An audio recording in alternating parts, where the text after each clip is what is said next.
¿Qué tal? ¿Cómo están? Buenas noches. Bienvenidos a esta edición de AM a través de Noticias Paraguay y a través del aire de Canal 2. ¿Cómo te va, Enrique? ¿Cómo estás? Bien, señor. Mi saludo a toda la teleaudiencia. Un abrazo especial a la gente del interior del país que nos ve a través de la señal de aire en Canal 2. Así que estamos ya de vuelta para seguir informando, seguir analizando varios temas que vamos a plantear esta noche aquí en AM. En una jornada en la que muchas localidades tenemos inconvenientes a raíz del temporal.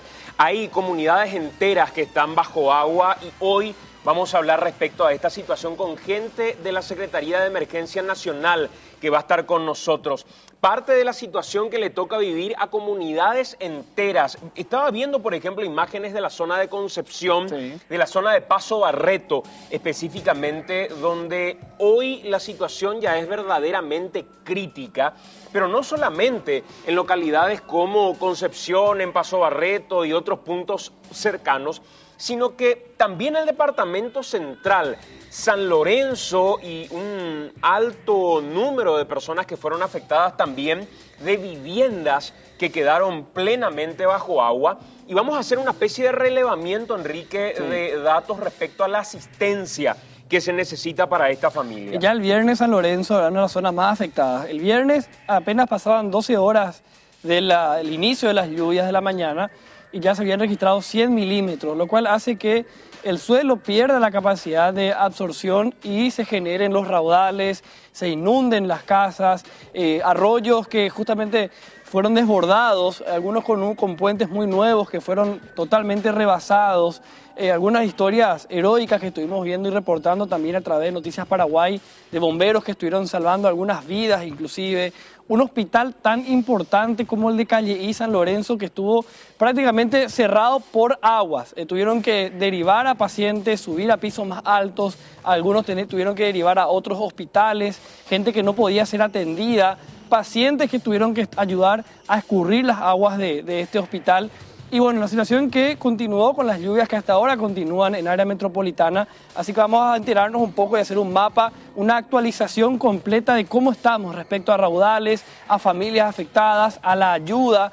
En la zona del Chaco, por ejemplo, ya Emergencia Nacional había anunciado que iban a tener como unos puestos para asistencia rápida. Hay que ver si eso se logró instalar, si llegó a funcionar. Vamos a actualizar todos los datos esta noche. Y vamos a dedicarle un gran tiempo del programa de hoy también al clan Zacarías, un clan que imaginábamos manejaba de manera irregular fondos públicos porque las denuncias históricamente demostraba cómo desviaban dinero público para fines personales o de hechos irregulares que incluso se ven en episodios tan sencillos. Hoy vamos a tener la compañía de quien intervino el municipio de Ciudad del Este y por primera vez con cierto rigor documental pudo decirnos, señores, esto que se denunciaba efectivamente logra confirmarse de esta manera. La doctora Carolina Llanes, que si bien hoy está en Cenavico, lo que el Ministerio Público termina ampliando, ya inclusive hilando mucho más fino, tiene su base en algo que ella misma recomendó al Poder Ejecutivo poner a conocimiento del Ministerio Público.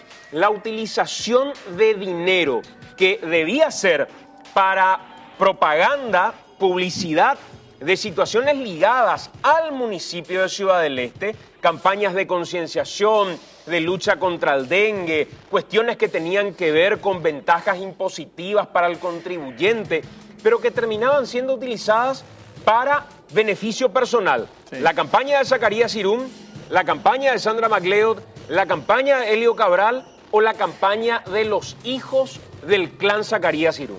Así es, y fue la Fiscalía y la intervención, daba la sensación que estaban primero hurgando allí, priorizaron ver el tema de la publicidad, de esos rubros que iban destinados a esa productora de contenidos publicitarios sin prueba, y ahí empezó a llamarnos la atención por qué Fiscalía e Intervención están apuntando hacia allí, y había sido allí, estaba tal vez lo peor de todo lo que se estaba encontrando o lo que se iba a encontrar durante esta intervención. Y uno termina entendiendo varias cosas, ¿verdad? ¿Por qué tanto temor a la intervención? ¿Por qué tantos acuerdos políticos previos en un primer intento que hubo alguna vez de intervenir la gestión de Sandra MacLeod? ¿Por qué este hombre vivía en Bruillaroa en la época de Horacio Cartes? ¿Por qué era tan protegido? ¿Por qué la familia tenía esa ubicación privilegiada dentro de Honor Colorado?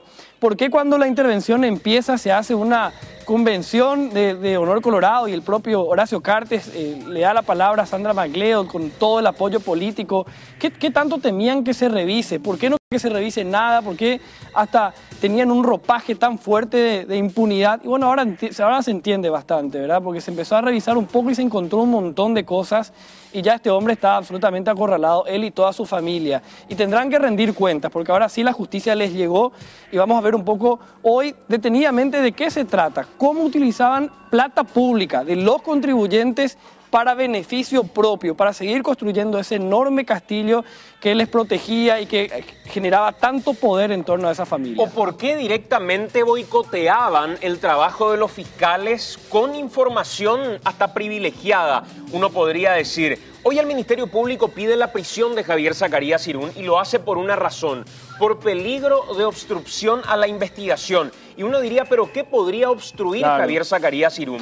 Y en realidad, lo que se pudo constatar a través de audios que se filtraron, que llegaron a conocimiento del Ministerio Público, es que antes que se realicen estas intervenciones al municipio de Ciudad del Este, Javier Zacarías Irún, desde la Fiscalía, ya tenía alguien que le advertía diciendo, ahí va el fiscal René Fernández, ahí va la fiscala Josefina Emo, para retirar documentación y lograba, en ese tiempo que tenía entre el dato que le pasaban y el día de la intervención, truncar la efectividad del trabajo fiscal porque inclusive, confesado por él, lo que pretendía era hacer desaparecer evidencia de cómo se había utilizado el dinero de los contribuyentes. Bueno, este es un caso grosso, importante, que sigue siendo parte de todo esto histórico que fue ocurriendo en los últimos meses, ¿verdad? La caída de González Daer, la caída del clan Zacarías, el hombre que tal vez se encargaba de no investigar esto, Javier Díaz Verón, también cayó, la caída de varios políticos y varios hombres fuertes de la política nuestra, con mucho poder, que van cayendo lentamente. Así que la idea es que ustedes hoy, la teleaudiencia, pueda entender de qué se trata esta parte tan importante de la investigación a los Zacarías. En qué consiste, cómo ellos recibían las alertas de la Fiscalía, cómo ellos lograban protegerse políticamente en el Ministerio Público, qué es lo que se encontró, por qué a este hombre, por qué se pide la cárcel de Javier Zacarías Irún. La idea es que hoy podamos entender y tomar el hilo de la cuestión que es absolutamente histórica. Y la pregunta que les hacemos ante este tema es, ¿creen que vamos a ver en prisión a Javier Zacarías Irún? ¿Qué piensan respecto a lo que haría la justicia a partir de este pedido del Ministerio Público? Lo vamos a desarrollar a la vuelta de la pausa, materiales que preparamos respecto a cómo funcionaba este esquema en particular para que podamos entender de qué se trataba todo esto. 20 con 15 minutos con 16 ahora. Estamos en vivo a través de Noticias Paraguay haciendo AAM. Está Ricardo Alderete con nosotros. Ricardo, buenas noches. Buenas noches, Enrique. Buenas noches a toda la teleaudiencia. Queremos ahora desglosar un poquito el esquema, cómo funcionaba realmente el direccionamiento de los pagos que se hacían desde la municipalidad con un supuesto destino para propaganda institucional y cuando finalmente ese dinero se destinaba a propaganda pública para las figuras del clan Zacarías y sus allegados. ¿Quién dirigía todo esto, Enrique? El propio senador Javier Zacarías Irún. ¿El director de la orquesta? El director de la orquesta. A ver. Algunos ya nos condenaron hace mucho tiempo, ya principalmente en medios de prensa. Una nueva imputación al senador Javier Zacarías Irún reveló todo un esquema de malversación de fondos de la Municipalidad de Ciudad del Este, en el que él direccionaba absolutamente todo. Estamos con la intendenta de Ciudad del Este en este momento.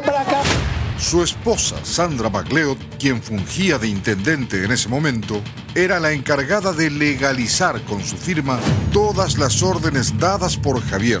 Y los funcionarios de la municipalidad, David Cristian Espínola Osorio, Juan Domingo Sanabria Notario y Dora Rojas Espínola, eran los ejecutores.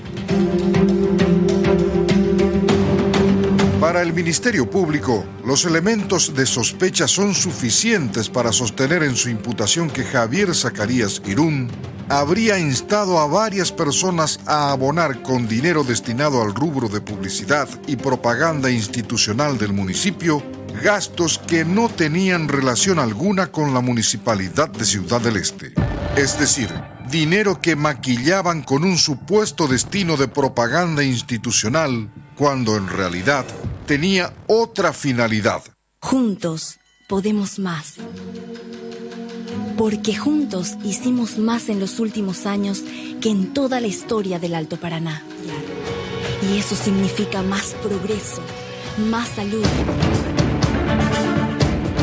Propaganda política en beneficio de la imagen de los Zacarías y de su entorno, incluso si eso significaba desprestigiar a otras figuras. Y todo esto pagado con dinero del municipio. Con ese objetivo, miles de millones de guaraníes fueron desembolsados a medios de comunicación, a periodistas y a no periodistas. Pero ¿cómo es que funcionaba tan perfectamente este esquema? El secreto estaba en maquillarlo de tal forma que no pudiera distinguirse lo ilegal de lo legal. La orquesta de los Zacarías subió al escenario. Javier Zacarías Irún, en su carácter de asesor ad honorem, se tomó atribuciones muy superiores al cargo que ocupó dentro de la municipalidad. Él no asesoraba, él dirigía. Señalaba a dónde iba a ir el dinero y lo especificaba. Eran órdenes concretas. Esta versión la reafirmó el propio jefe de prensa de la Municipalidad de Ciudad del Este, Juan Sanabria, que incluso era parte del esquema.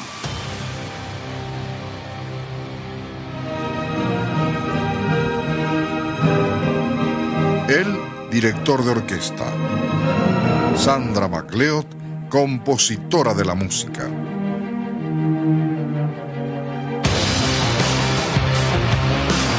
Y David Cristian Espínola Osorio, Juan Domingo Sanabria Notario y Dora Rojas Espínola, los músicos que ejecutaban la melodía. Un momentito, vamos a...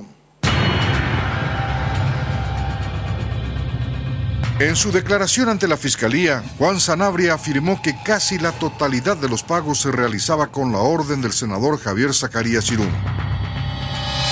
Decía: yo le informaba al senador sobre los pagos que estaban pendientes para que él mismo diera la orden, o él mismo me llamaba a dar indicaciones sobre pagos a realizar.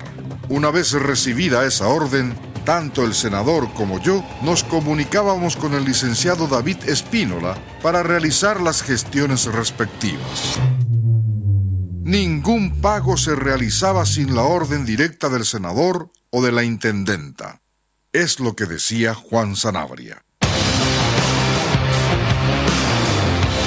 Ese era el primer círculo organizacional y ejecutor de este esquema que, según la Fiscalía, causó un perjuicio patrimonial de más de 2.000 millones de guaraníes. Bastante cara salió la orquesta de los Zacarías. Con MacLeod, Zacarías, Ciudad del Este,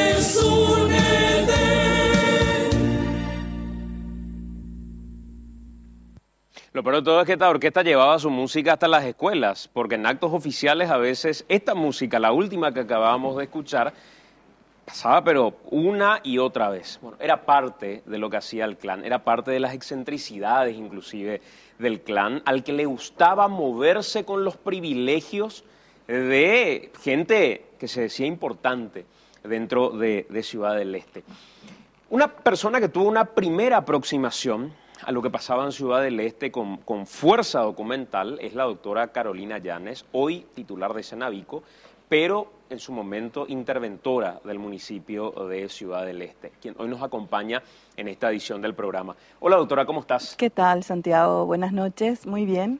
Tuvieron en esta intervención, doctora, una primera aproximación a lo que significaba este esquema, y recuerdo las veces que conversamos y nos comunicábamos, nos decías que el esquema estaba tan perfeccionado que incluso lo manejaba un mismo entorno, el que tenía información y el que sabía dónde tenía que ir la plata. El documento del Ministerio Público, el acta de imputación de los fiscales Fernández y Aguemo, incluso refiere que Javier Zacarías Irún tenía el rol de asesor ad honorem desde el año 2008, lo cual fue ratificado en el año 2011, y hasta el 2018 nunca se había revocado esa asesoría ad honorem. Cuando ustedes llegan al municipio, ¿se encuentran con la ascendencia de la figura del propio senador manejando todo este esquema? Absolutamente. De hecho, en el patio ese día él estaba ahí arengando a la gente a que se manifestara contra el inicio de la intervención.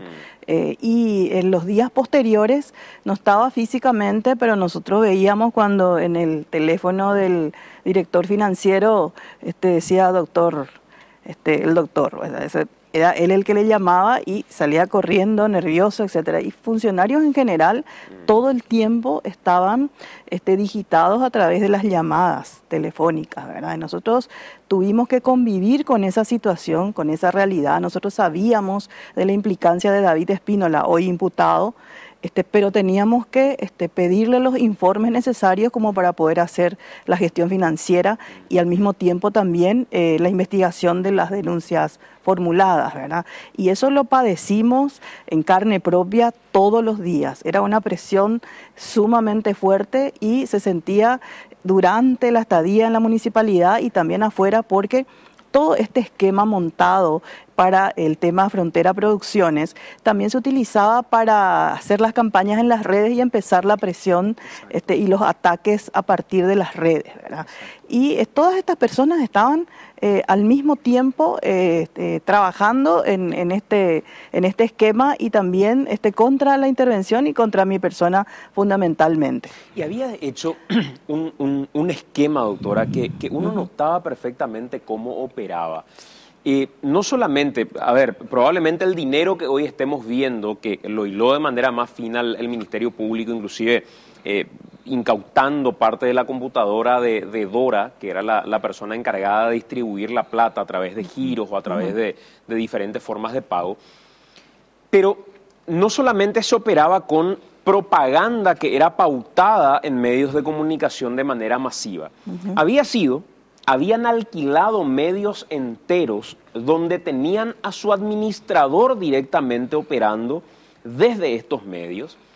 Habían montado con la intención de limpiar la imagen del clan programas de entretenimiento por los que pagaban. Uno de ellos se llamaba Talento, que lo dirigía directamente uno de sus hijos. Y además de todo eso, tenían una red de operadores en redes sociales, periodistas, algunos de ellos, abogados otros, que en el momento en el que se daba la orden de desprestigiar o de atacar a alguien, ahí iban todos en masa. Así mismo. Hoy sabemos que estaban cobrando a cambio de eso. Claro, y de la municipalidad. O sea que todo el esquema, digamos, delictivo dentro y fuera para blindarse era solventado por las arcas municipales, pagadas por los ciudadanos.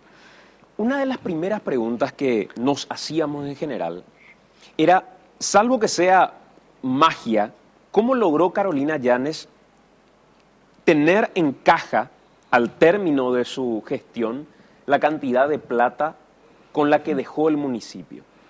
Y hoy da la sensación que después de ver cómo se utilizaba de manera discrecional todos estos fondos, existe una explicación, doctora, porque se dejó de pagar eso que se pagaba. Claro, cae por su peso, porque si vos analizás la situación inicial de nuestro arribo a Ciudad del Este en diciembre, el 5 de diciembre, y los 1.540 millones no más encaja para pagar salarios y otros servicios en relación a los 22.000 millones que nosotros dejamos en caja como fondos disponibles para estos pagos. Entonces, ¿qué es lo que pasa? ¿Por qué esa diferencia tan grande? ¿Por qué esa diferencia tan grande? En el tiempo en que ella dejó tenía que haber estado una suma similar, si ese era el movimiento de la municipalidad en general, ¿verdad? Entonces ahí uno se da cuenta de que evidentemente el dinero que ingresaba a través de las recaudaciones obviamente no quedaba en las arcas municipales. Era o desviado o mal utilizado o mal gastado en todas estas cuestiones. Y este tema de frontera es apenas una muestra, ¿verdad? Porque nosotros no analizamos otros contratos en millonarios que tiene la municipalidad. ¿Por qué? Porque el objeto de la intervención eran estos puntos, ¿verdad? Exacto. Pero si uno empieza a hurgar, se va a encontrar con cosas mucho más graves aún, yo creo, ¿verdad? No tuvimos la ocasión nada más ni el tiempo suficiente como para verificar todo eso. Una de esas cosas que recuerdo en algún momento me mencionabas, doctora, es la plata de Fonacide. La plata de Bonacide, claro. Ahí hablamos de mucho dinero. Muchísimo dinero que tenía que haberse ejecutado. Y sin embargo, había cada vez menos escuelas que iban a ser beneficiadas con el almuerzo escolar, por ejemplo. Nosotros no entendíamos si todo este dinero está disponible para este gasto, ¿por qué es que solamente 5 escuelas? Y no más, ¿verdad? Y bueno, alguna razón había para no gastar ese dinero y seguramente que sacar algún tipo de ganancias del mismo, ¿verdad? Respecto a Frontera en particular, Sí. ¿hasta dónde llegaron ustedes? ¿Qué fue lo que ustedes lograron constatar en la intervención? Y que a través de este contrato, ¿verdad?, que tuvo irregularidades desde el proceso licitatorio mismo, que se prolongó durante 8 años la contratación a la misma empresa Frontera. Siempre se presentaba Frontera, era el único oferente, salvo en 2 ocasiones en que se presentaban otros 2, pero con errores así muy burdos, que nosotros creemos que eran exprofeso, fueron descalificados. Y siempre terminaba ganando Frontera Producciones para la realización de la propaganda institucional. Pero en todo este tiempo nosotros realmente auditamos 3 ejercicios, pero como antecedentes tenemos desde el 2010 al 2018 el mismo esquema, el mismo modus operandi de contratar una empresa y esta a su vez subcontrata otras, y estas otras empresas empiezan a hacer los supuestos pagos por los productos que en algunos de los casos ni siquiera se realizaban, o si es que se realizaban, se repetían indefinidamente o reiteradamente en diversos medios, y por eso se pagaban sumas millonarias, ¿verdad? Y el contenido fundamentalmente de estos productos no tenía nada que ver con el objeto del contrato, que era la propaganda institucional, la socialización de las ordenanzas, de las resoluciones, de instrucciones de utilidad para la ciudadanía, campañas de concienciación y ese tipo de cosas. Todo era propaganda personal de la intendenta o de su grupo. Nosotros y eso tenemos, sí. precisamente con relación a eso, una entrevista lograda con Carlos Botino, en la que le voy a pedir a Enrique y Ricardo que nos puedan compartir esa nota en el siguiente material que vamos a emitir. Porque él hace referencia a que supuestamente, primero, en muchas ocasiones fue la única empresa Frontera la que se presentó. Pero en otras ocasiones, doctora, él cita y dice, inclusive le ganamos a monstruos, como el caso de Biederman. Y uno sabe que en muchas situaciones, en muchas ocasiones, estas licitaciones están ya direccionadas. Totalmente. Y se descalifica a grandes empresas o a empresas que tienen el ejercicio de trabajar en materia de publicidad, propaganda y qué sé yo, porque todo está direccionado a que alguna razón termine descalificando a una de estas empresas. Inclusive una de ellas, Shine Group, algo así se llamaba, tranquilamente no presentó un documento sustancial que dentro de lo que la ley exige es excluyente para seguir el proceso licitatorio. Y bueno, y tener esa clase de errores, obviamente que no lo tiene alguien porque se descuida o lo que sea, lo hace es profeso para abrir el camino y que Frontera gane la adjudicación, ¿verdad? Entonces, este tipo de maniobras así muy burdas están a lo largo de todo este proceso. Entonces se nota perfectamente. Yo digo siempre que este es como un caso de manual, este caso de Frontera. Es como un caso de manual porque tiene todos los ingredientes de las maniobras y el modus operandi como para esquilmar las arcas municipales a través de un contrato que no cumple con su objeto. Y finalmente, ¿hasta dónde? Por eso pregunto hasta dónde llegaron. ¿Cómo lograron ustedes cerrar el círculo de inclusive la manera en la que en la misma familia terminaban montando otras empresas subcontratadas? Porque nosotros vamos a ver, ustedes van a ser testigos de eso, del lugar desde donde opera Frontera. Y uno de buenas a primeras diría, con tanta plata que recaudaron en este tiempo, creo que se adjudicaron más de 16.000 millones. 17.114 millones. 17.000 millones de en los guaraníes. 8 años. En 8 años en total. Sí. Con toda esa plata, uno se monta una productora relativamente seria. Pero Frontera operaba, y lo van a ver, desde una habitación, donde el único empleado prácticamente era Botino. Sí. Y subcontrataba a otras empresas que finalmente eran empresas de la misma familia. De la misma familia, eran de familia de funcionarios municipales, ¿verdad? Del mismo jefe de prensa, cuya esposa también, cuyos parientes, cuñadas, hermanos, trabajaban en la municipalidad. Y todos ellos se encargaban de alguna parte de la actividad realizada por esta asociación para delinquir, porque fue una verdadera asociación para delinquir que se mantuvo cada uno con sus roles y con una continuidad en el tiempo en relación al ejercicio de esos roles a los efectos del enriquecimiento de todos seguramente, ¿verdad? Enrique, tenemos otro material que de alguna manera, en la línea de lo que venimos hablando, nos muestra cómo operaba Frontera Producciones en particular, que era la empresa desde donde se dirigía la publicidad por orden de Javier Zacarías Irún. Asimismo, para ver y entender eso que estaban hablando ustedes recién con la ex interventora, la doctora Llanes, para entender un poco cómo era este lugar que manejaba tanta plata, conversamos, entramos a ese lugar. Es así, Ricardo. Así mismo, Enrique. Justamente queríamos ver cuál era la productora encargada de esto, dónde realizaba los trabajos, quién realizaba los trabajos. Una empresa unipersonal de Carlos Botino llamada Frontera Producciones, que es la que se adjudicaba montos millonarios por publicidad y propaganda institucional, supuestamente para la municipalidad, pero que finalmente era destinada a propaganda política para el clan Zacarías. Queríamos ir desglosando punto por punto de lo que aparece en la imputación y quién maneja finalmente Frontera Producciones. Desde lo orquestado por Javier Zacarías Irún, que daba órdenes directas a Juan Sanabria para pagar a medios y a periodistas, se desprendían otros brazos y otras responsabilidades como parte del mismo esquema. Uno de los más importantes y por donde más millones de guaraníes pasó. Frontera Producciones. Entre los años 2014 y 2018, la Municipalidad de Ciudad del Este adjudicó a Carlos Darío Bordón Botino la realización de trabajos de publicidad y propaganda en concepto de avisos institucionales. Uno supondría que quien ganaba consecutivamente las millonarias adjudicaciones sería una productora de prestigio o renombre.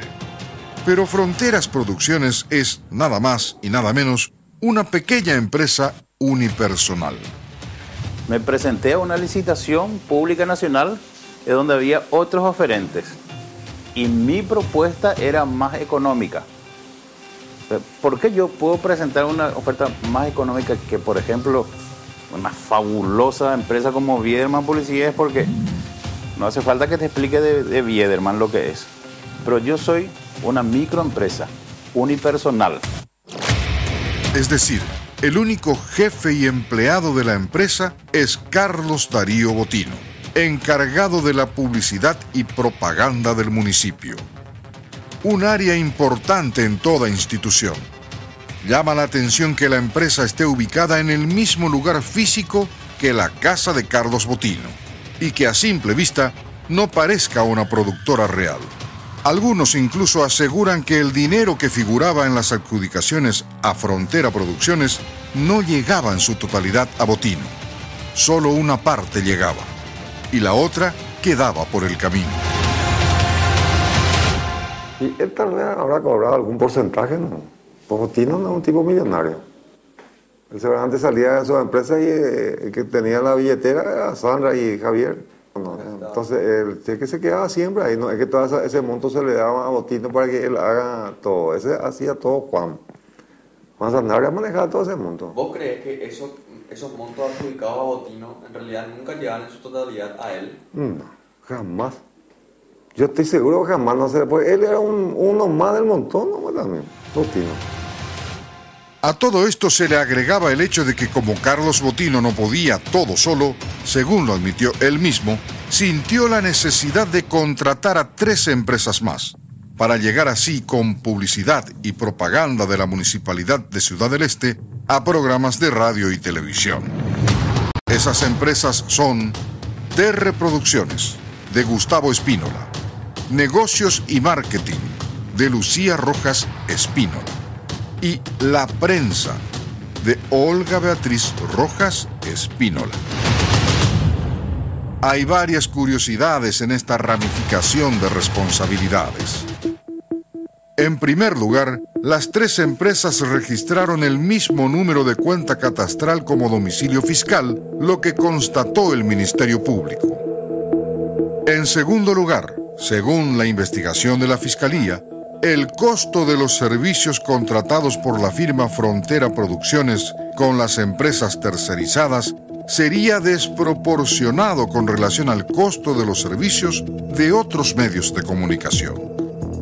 Y en tercer lugar, el vínculo y parentesco entre Gustavo Rojas Espínola, de Terre Producciones, Lucía Rojas Espínola, de Negocios y Marketing, Olga Beatriz Rojas Espínola, de La Prensa, y Dora Elsie Rojas Espínola, funcionaria de la municipalidad, dependiente del departamento de prensa y quien se encargaba de realizar los pagos que ordenaba Javier Zacarías Irún.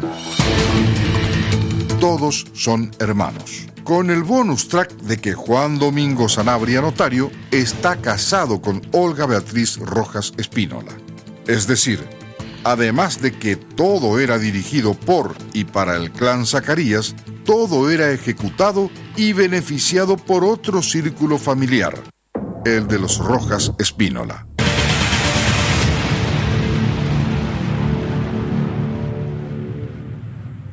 Bueno, ya vamos conociendo los nombres, los apellidos claves dentro de esta historia, el lugar, que es la casa donde estaba la oficina, donde estaba el único empleado de esta productora.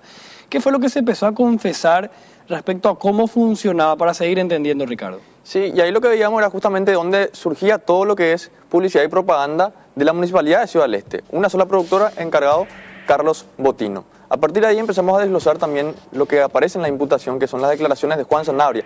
Juan Sanabria, según incluso Botino y según otros actores que también tuvimos la posibilidad de hacer notas con ellos, era el principal dentro del esquema, debajo de Zacarías Irún y debajo de la intendente Sandra Baglio.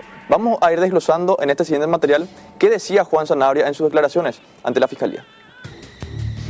Ante la necesidad de justificar los contratos que se debían realizar para los gastos extras, se recurrió a estas tres empresas, por lo menos llamativo.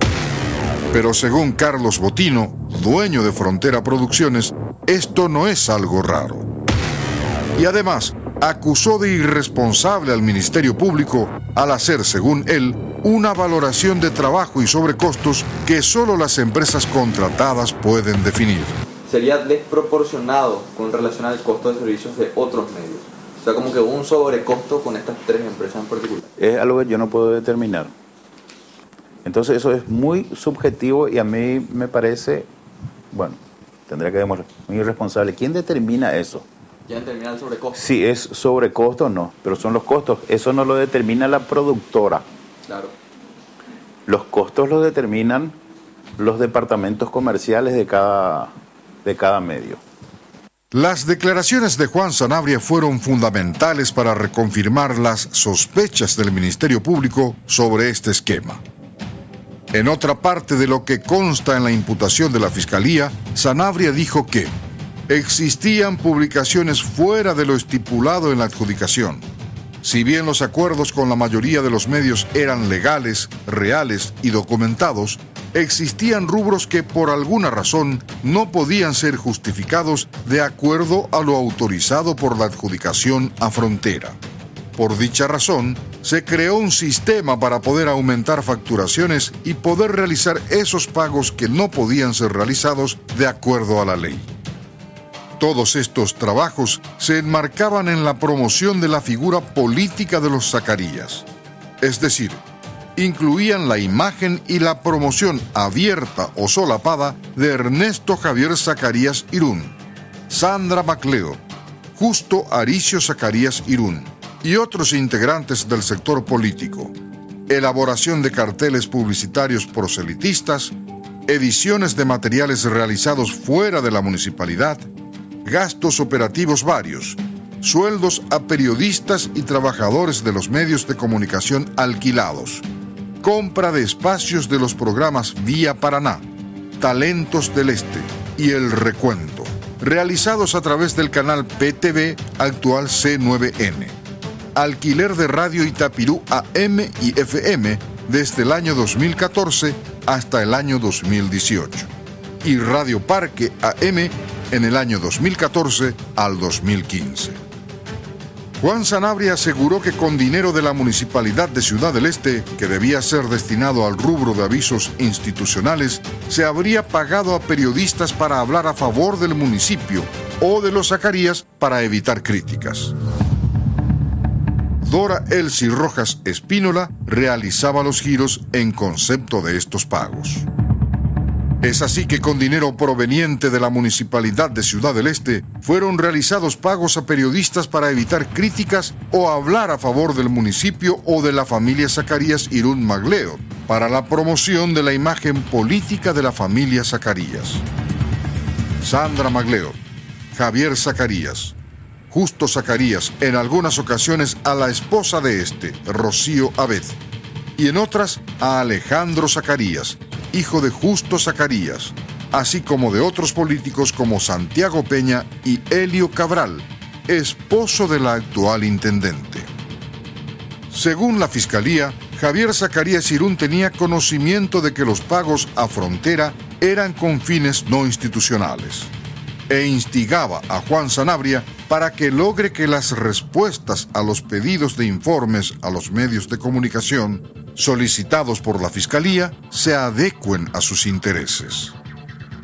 El Ministerio Público cree tener suficientes elementos de convicción y considera que las conductas atribuidas a Ernesto Javier Zacarías Irún serían punibles según los artículos 30 y 192 del Código Penal, que refieren al carácter de instigador y por el hecho de lesión de confianza.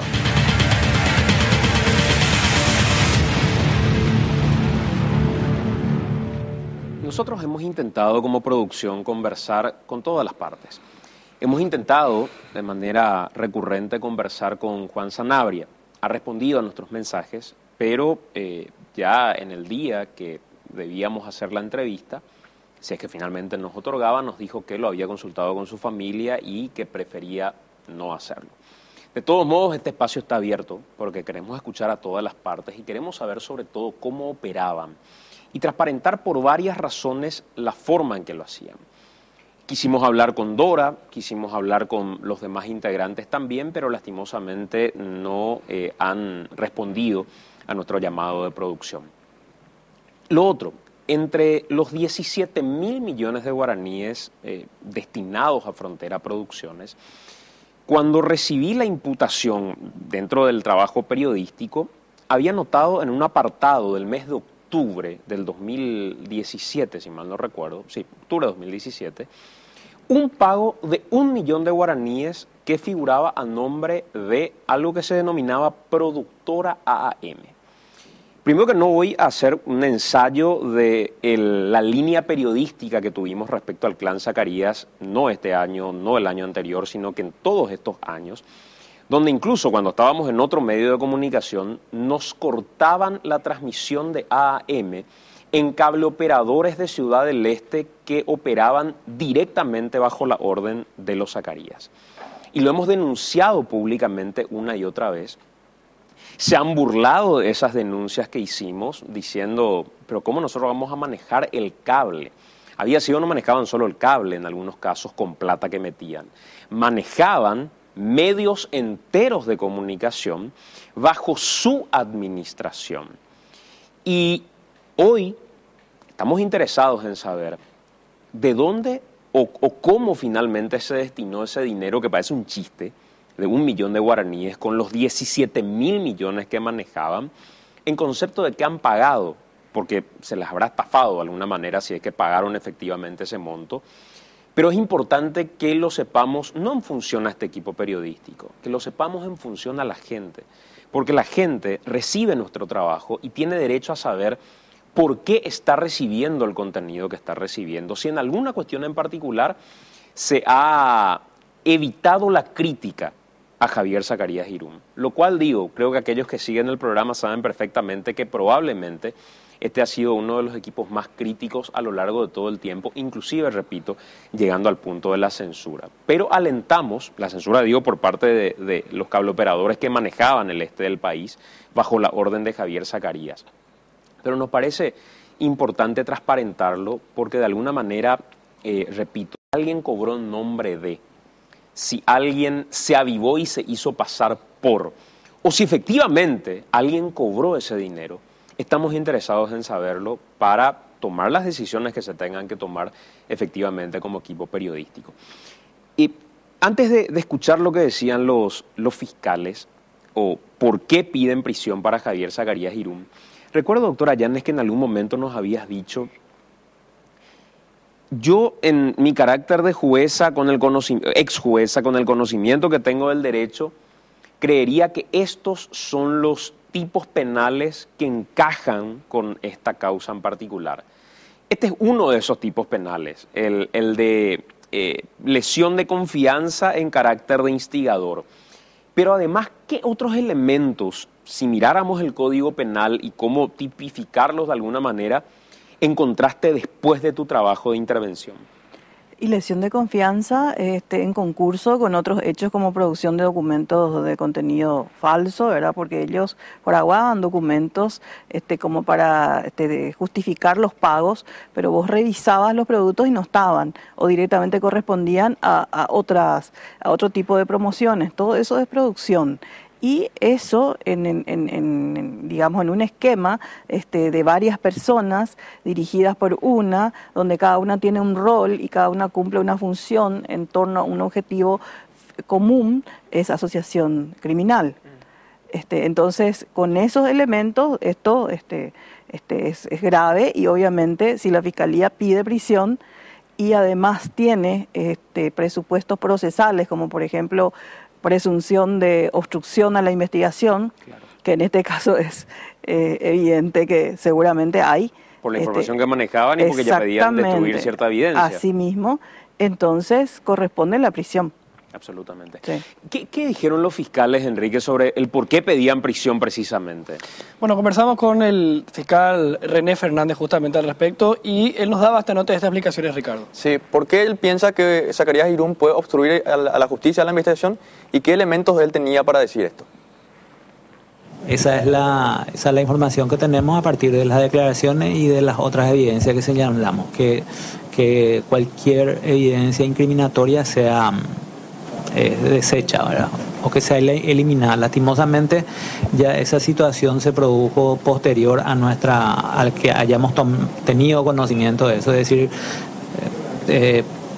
probablemente muchos documentos fueron destruidos.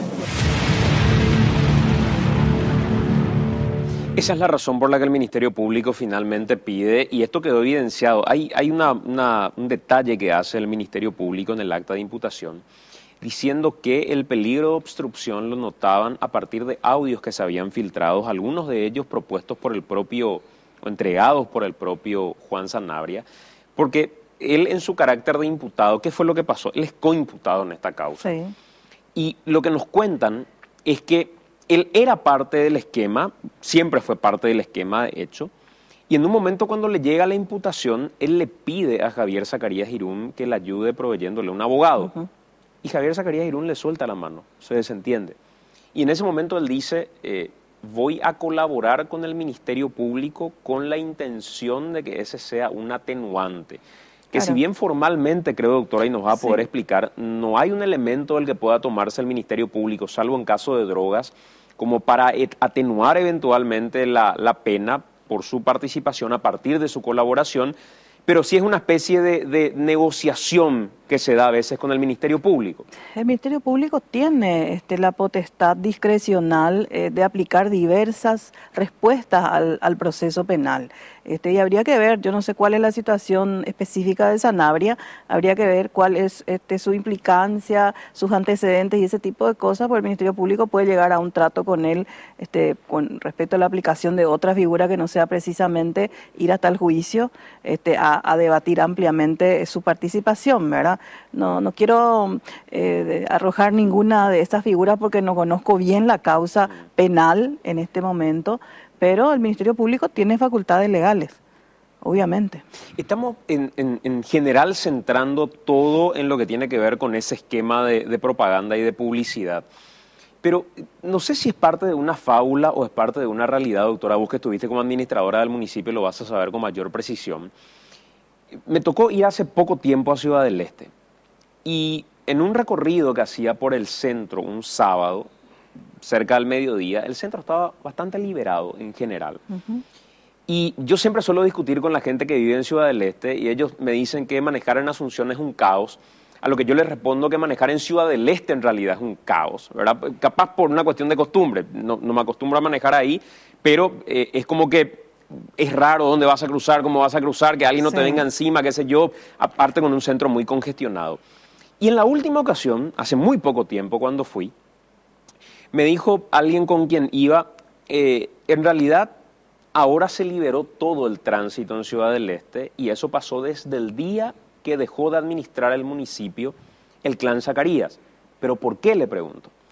Y me contó que supuestamente en el centro había una especie de esquema que congestionaba adrede el tránsito para permitir que agentes de tránsito que operaban en contubernio con algunos actores liberen ciertos pasos para cobrarle un dinero aparte a automovilistas que pretendían, y sobre todo brasileños que pretendían cruzar al otro lado. ¿Eso es cierto? Sí, totalmente. Eso fue desde el primer día denunciado por las asociaciones de comerciantes que venían a querer colaborar con la intervención y que se contactaron conmigo. Sí, ese era un clamor permanente y constante de la ciudadanía y sobre todo de la gente que está trabajando en cuestiones de turismo y comercio, que eran los más afectados. Congestionaba el tránsito. A propósito, para que se dé pie a estos cobros irregulares.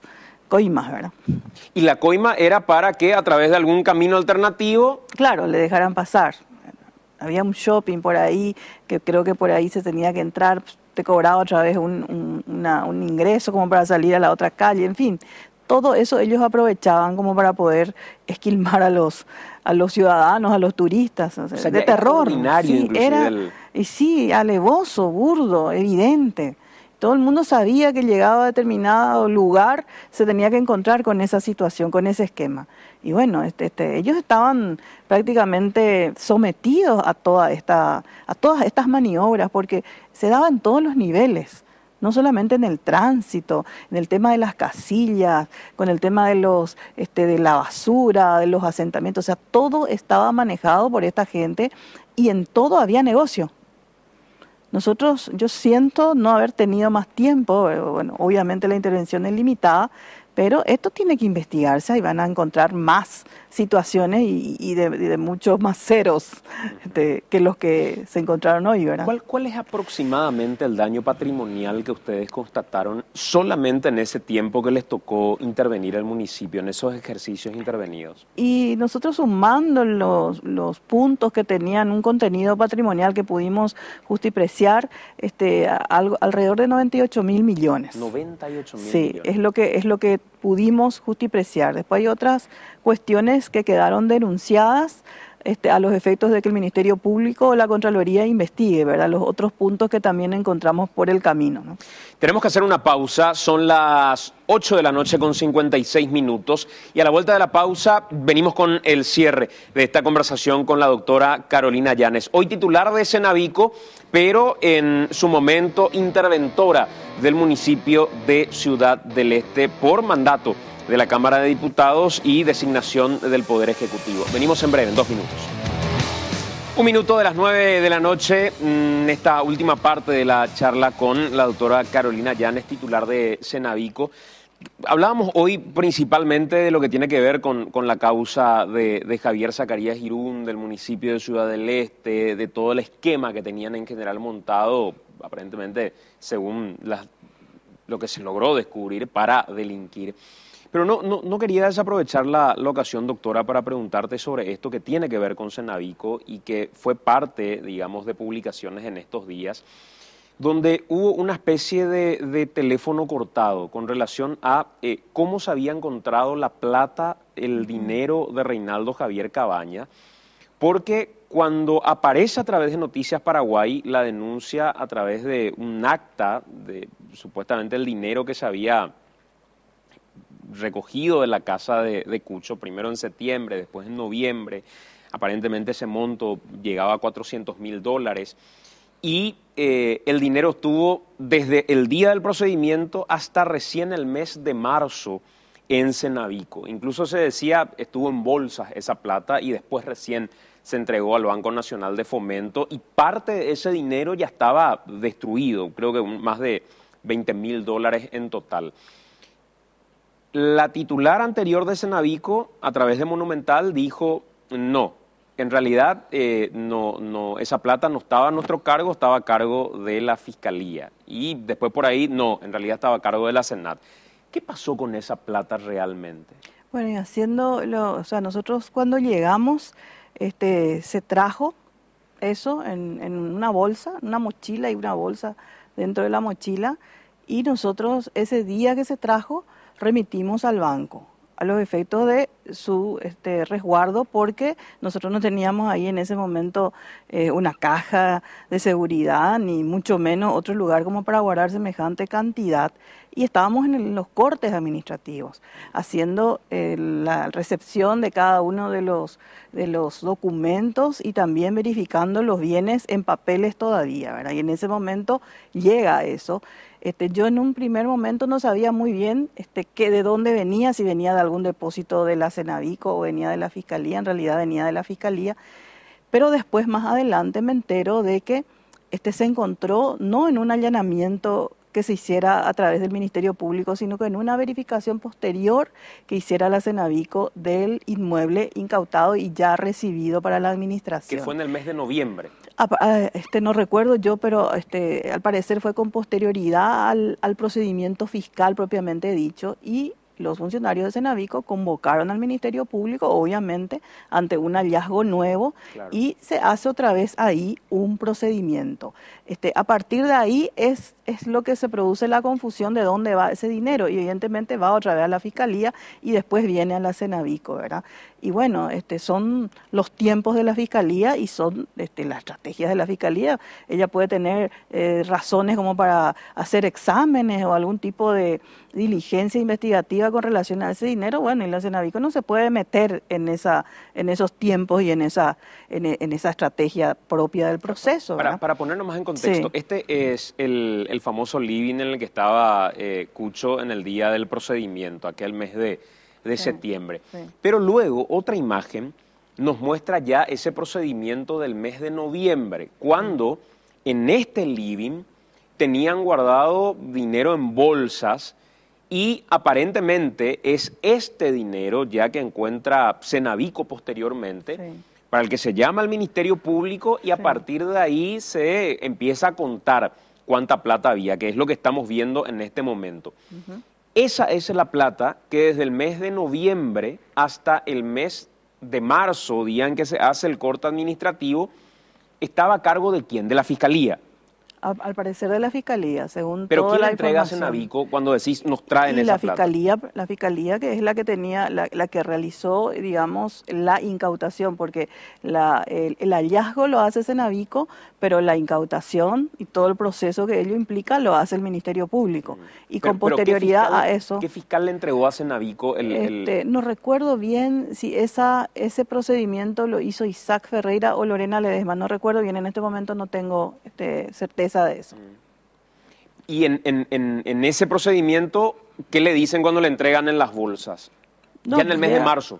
Ya en el mes de marzo nosotros estábamos haciendo el corte administrativo y vienen funcionarios del Ministerio Público a traer ese dinero y nosotros estábamos ya al filo del mediodía o sea, recibiendo documentos del corte propiamente. Entonces me dice, ¿qué hacemos? Y bueno, esto hay que guardar en algún lugar. Pregunto yo si hay alguna caja de seguridad, caja fuerte o algo así. No hay, no tenemos forma, entonces yo no iba a llevar a mi casa ni iba a dejar tampoco ahí, ¿verdad? Claro. Entonces vimos para depositar en el Banco de Fomento. Eso es lo que se hizo. ¿Y qué cantidad en total era el dinero? En guaraníes era más de 2.300 millones, pero habían billetes de diversa denominación y algunos que estaban marcados, manchados, humedecidos y ese tipo de cosas que obviamente se guardaban en cajas de seguridad hasta tanto se pueda hacer algún tipo de canje o algo así, pagando las multas con el banco, ¿verdad? Pero esa es la medida de urgencia que pudimos disponer, dada la cantidad y la inseguridad nuestra de tenerlo ahí en la oficina o en algún otro lugar, tiene que ser en un banco, ¿verdad? ¿Y recordás por el Ministerio Público quién firma la entrega ahora a funcionarios de rango menor del Ministerio Público? No recuerdo, esos detalles no recuerdo. Pero también hay que destacar acá que la Cenavico es una institución que está en desarrollo. Hay una cantidad de protocolos y manuales de procedimientos que están en elaboración y que todas estas cuestiones se han hecho así de manera más rudimentaria, justamente por la falta de estas herramientas. Son herramientas importantes para el manejo de este tipo de cosas. Y en este momento estamos con la cooperación extranjera trabajando. Nosotros todos los días nos reunimos con ellos desde que llegamos a la institución para tener lo antes posible las herramientas para manejar este tipo de situaciones. ¿Quién maneja hoy finalmente, después de aquel episodio que se había dado, donde inclusive quien arrendaba la hacienda de Cucho terminó entregando nuevamente? ¿Hoy a cargo de quién está? En este momento la Cenavico mandó una comitiva de funcionarios para verificar todo ese lugar, limpiar porque estaba en deplorable situación. Trajimos algunos objetos a mejor resguardo y en este momento está cerrado, candadeado, con la seguridad, con la empresa que controla, a la espera de otra decisión que podamos tomar para que alguien habite o se pueda hacer se pueda aplicar alguna de las figuras legales que existe con relación a este tipo de bienes. Y todos los vehículos que se habían dado en algún momento, recuerdo uno de ellos a Senat, que fue tan publicitado, todos ellos continúan a cargo de aquellas empresas aquellas instituciones a las que se les entregó, o alguno de estos vehículos Cenavico dijo, no, tráiganos nuevamente porque podría deteriorarse. En este momento nosotros estamos recibiendo los informes y a la par que recibimos más vehículos, ¿verdad? Estamos haciendo un relevamiento de todos, en qué condiciones se encuentran, en qué instituciones están, si se están dando los cuidados que dicen los convenios se tienen que dar y si también responde al destino que legalmente tiene que tener. La ley habla de que estos vehículos se tienen que destinar preferentemente a la lucha contra el narcotráfico, el lavado y la criminalidad organizada. Pero al decir preferentemente, abre la posibilidad de que se puedan establecer criterios en otros, con respecto a otras situaciones y otras utilizaciones que puedan darse a estos vehículos. Estamos en este momento elaborando justamente eso con todas las instituciones porque son muchos. En este momento no tengo la cantidad porque van llegando cada vez más. Hay que ver qué utilidad se le puede dar y también hay que cuidar que esto no se desvalorice demasiado. En algún momento seguramente se va a tener que pensar en la venta anticipada. Más allá de que haya instituciones que lo necesiten, porque llegado determinado tiempo van a perder su valor, como sea que se usen o no, ¿verdad? Entonces, la idea en general es monetizar todo lo que se pueda y colocar el dinero en los bancos de manera que eso se pueda redituar y finalmente pueda entregarse o al Estado o al propietario en su caso. Doctora, gracias por acompañarnos, muy amable. Gracias a vos. La doctora Carolina Llanes, en su momento interventora del municipio de Ciudad del Este y hoy titular de Cenavico. Hacemos la pausa, 9 de la noche con 10 minutos. A la vuelta de la pausa vamos a hablar con gente de la Secretaría de Emergencia Nacional. Nos acompaña Miel Curita para poder hablar sobre el procedimiento que va a hacer o que ya está haciendo la Secretaría de Emergencia Nacional respecto a esta situación que se vive en varios puntos a raíz de las inundaciones. Hay localidades que están plenamente bajo agua y de eso vamos a hablar con el ingeniero Miguel Curita, jefe de gabinete de la Secretaría de Emergencia Nacional. En 2 minutos, a la vuelta de la pausa. 21:15 minutos, estamos en vivo a través de Noticias Paraguay haciendo AAM y en esta parte final vamos a actualizar un poco los datos respecto a los raudales, las familias que están afectadas por los temporales de las últimas horas, el fin de semana de vuelta con mucha lluvia. Estamos viendo algunas imágenes de las zonas que fueron más afectadas por la excesiva cantidad de agua que cayó y en muy poco tiempo. Desde el día viernes a la mañana nos reportaban que cayeron 100 milímetros de agua en total solamente en la ciudad de San Lorenzo, donde algunos arroyos fueron desbordados, también ya donde comienza la ciudad de Capiatá, algunas casas que se vieron que ver evacuadas, tuvieron que recurrir a los refugios de la Secretaría de Emergencia Nacional, bomberos voluntarios que incluso llegaron a rescatar o entraron a esta casa, por ejemplo, que están viendo ustedes, que se vio totalmente desbordada por las aguas, donde los bomberos tuvieron que ir a rescatar a las personas. Contaban el relato de una bebé solamente 15 días que tuvo que ser rescatada porque estaba atrapada en una casa que ya estaba llegando el agua hasta el techo. La ciudad de San Lorenzo, en la zona metropolitana, una de las más afectadas, el hospital de Calle I San Lorenzo, que se inundó completamente y tuvieron que inclusive trasladar a algunos pacientes a otros hospitales o mover a los pacientes que estaban en los primeros pisos, justamente en la zona de pediatría, mover a pisos más altos. Tuvo que cerrarse por momentos, tuvo que recurrirse a pacientes o familiares que tuvieron que escurrir las aguas de este hospital. También hacia la zona del departamento de Boquerón, nos decía que la zona de Villa Choferes, por ejemplo, ya había un equipo de guardia de la Secretaría de Emergencia Nacional. También había cierta preocupación por lo que podía ocurrir el fin de semana respecto a la ciudad de San Bernardino, donde en las primeras 12 horas del día viernes ya cayeron 82 milímetros de agua y estaba en tercer lugar entre las localidades donde más agua cayó durante ese viernes, y también lo que ocurrió ayer y hoy en la zona metropolitana, en Asunción y alrededores. Cuando hablo de zona metropolitana me refiero a eso. También en zonas del interior del país. Así que vamos a hacer ahora una actualización respecto a la cantidad de familias que se vieron afectadas y qué trabajo está haciendo la Secretaría de Emergencia Nacional en estos momentos. Y para ello estamos en compañía ya de Miguel Curita, el ingeniero jefe de gabinete de la Secretaría de Emergencia Nacional. Hola, ingeniero, ¿cómo te va? Gracias por acompañarnos. Al contrario, gracias a ustedes y bueno, para nosotros buenas noches, pero para mucha gente, compatriotas, están realmente pasando muy mal porque ya como lo decía Enrique, desde el viernes tenemos abundante lluvias, no solamente en Asunción, prácticamente en todo el país, bajo Chaco. Desde ayer ya tenemos reportes también en la zona de Concepción, mucha agua, en la zona de Ciudad del Este, en Guairá, en Paraguarí, que tenemos también familias afectadas. Eso en el día de hoy tuvimos ese reporte. Mañana seguramente ya a primera hora vamos a estar enviando la ayuda correspondiente. En estos momentos quisiera aprovechar también para agradecerle un poco a la gente de la CEN porque van a hacer una pequeña pausa desde el viernes, que están trabajando continuadamente, así es que, bueno, estamos también, desde luego, nosotros como Secretaría de Emergencia Nacional para justamente dar apoyo en estos casos. En este momento, ¿ya cuántas familias fueron afectadas según el reporte que tienen ustedes? Bueno, el reporte de esta mañana teníamos ya 2.368 familias, eso se ha sumado inmediatamente Paso Barreto con 150 familias, pero esta tarde ya, como le decía, el reporte de afectación en Paraguarí, en el departamento de Paraguarí, también en algunas localidades del departamento de Guairá, y asimismo en varias ciudades del departamento central que se ha agravado por la cantidad de lluvia caída ya hoy, especialmente hoy. Para entender nomás, el reporte de la mañana marcaba 2.368 familias.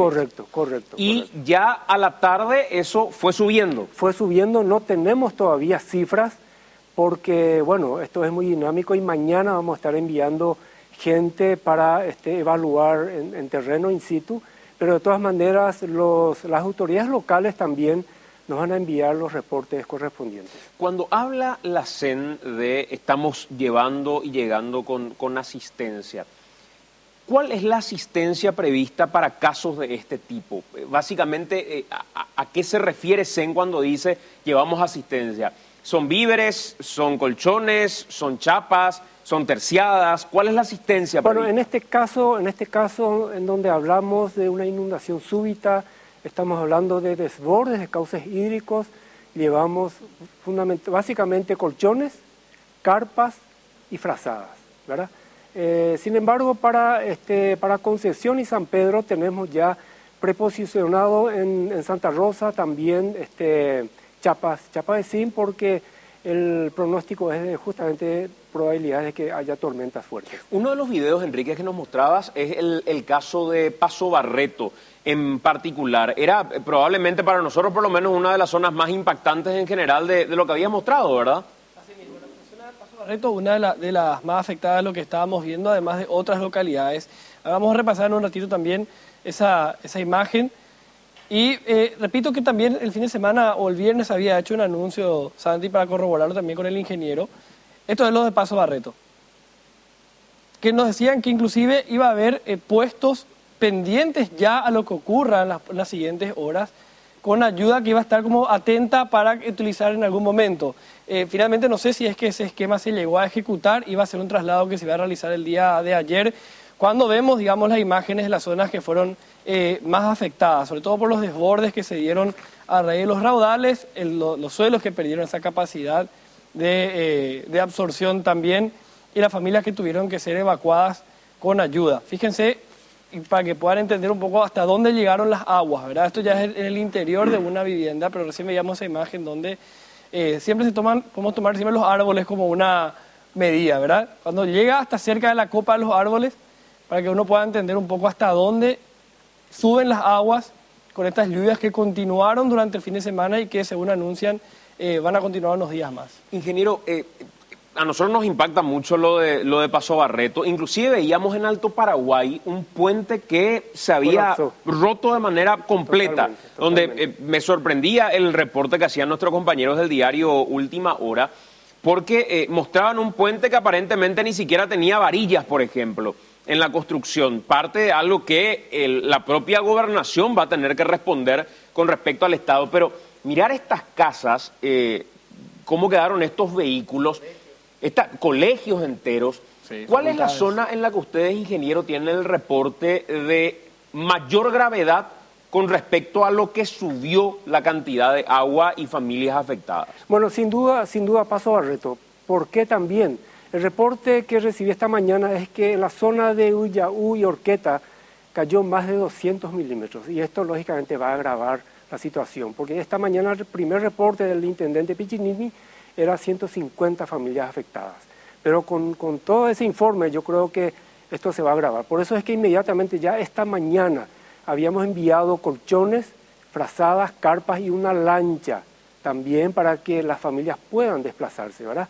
Así es que está en una situación atípica, sin duda alguna. El departamento central también limpio, Bajo Chaco. El Bajo Chaco, no solamente ya tenemos reportes de Remancito, prácticamente toda la comunidad de Remancito, estamos hablando de más de 2.000 familias, la zona de Benjamín Acebal, ya también Chacoí, y bueno, más en la cuenca del Pilcomayo, que ya también se encuentran familias aisladas. Así es que tenemos arduo trabajo que hacer en el transcurso de mañana a primera hora.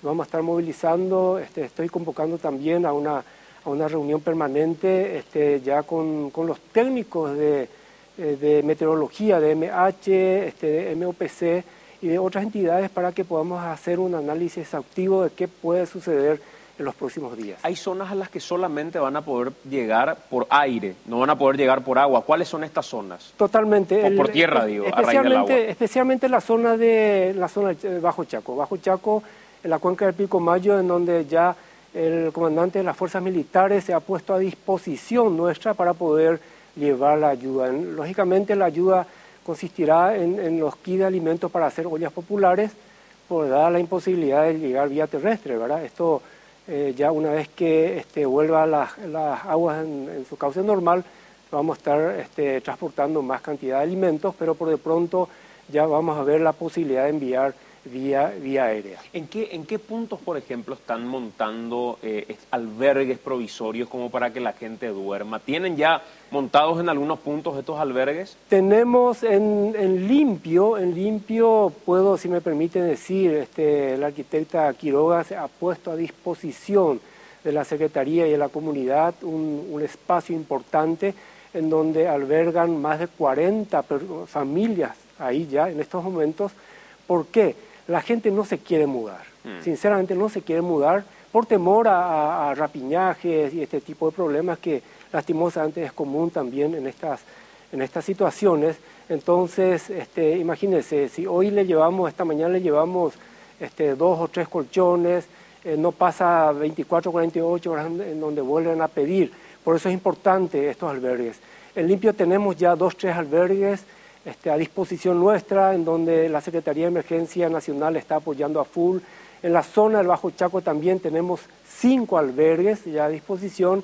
Y bueno, y los señores intendentes estarán buscando también más zonas altas para poder instalar un campamento provisorio para que estas familias puedan pasar por lo menos las noches para descansar mínimamente, ¿verdad? Por el conocimiento que tenés, ingeniero, de estas situaciones de emergencia, hablabas de 2.368 familias hasta la mañana de hoy, pero con las otras zonas que empezaron a ser afectadas y con una intensa lluvia que tuvimos, por ejemplo, el día de hoy en muchos puntos, ¿cuál es la estimación que harías respecto a cuánto podría crecer eventualmente ese número de familias afectadas? Bueno, yo estimo que llegaríamos a las 3.000 familias, fácilmente, ¿verdad?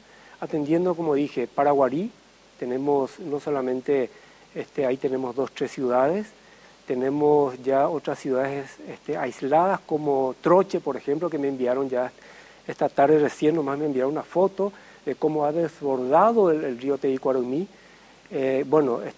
Repetía yo también Paso Barreto y otras localidades de Concepción, que lo más probable es que tengamos ya en el transcurso de las horas también ciudades o comunidades aisladas. San Pedro, y Central, que seguimos teniendo estos problemas, ¿verdad? Por último, en general, según lo que ustedes recibieron de meteorología, el trabajo que realizan también los meteorólogos que trabajan directamente en la Secretaría de Emergencia Nacional, ¿esto va a continuar, ingeniero? ¿En marzo en general va a seguir lloviendo con la intensidad que está lloviendo? Bueno, lastimosamente sí, ya en aquella reunión técnica ese fue la previsión, ese fue el pronóstico y probablemente va a seguir lloviendo con esta intensidad.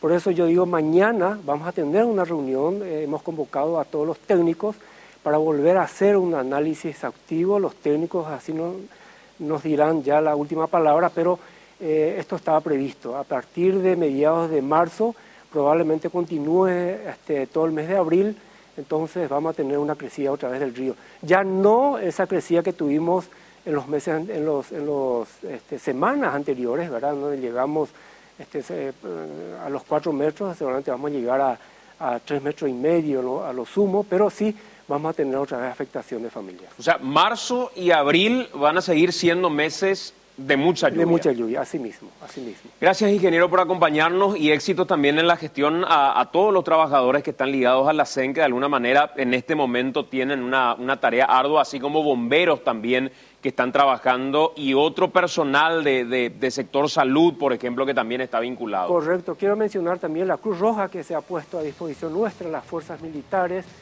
el Ministerio de Salud, las gobernaciones, en fin, todas las autoridades locales están ya totalmente en coordinación con la Secretaría de Emergencia Nacional para poder hacer un trabajo mucho más eficiente. Gracias, señor. Muy amable. Enrique, tenemos que irnos.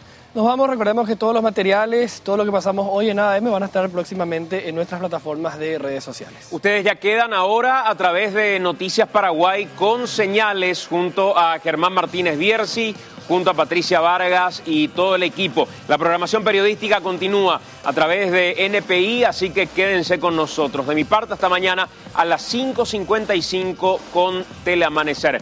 Gracias por acompañarnos, que tengan muy buena noche.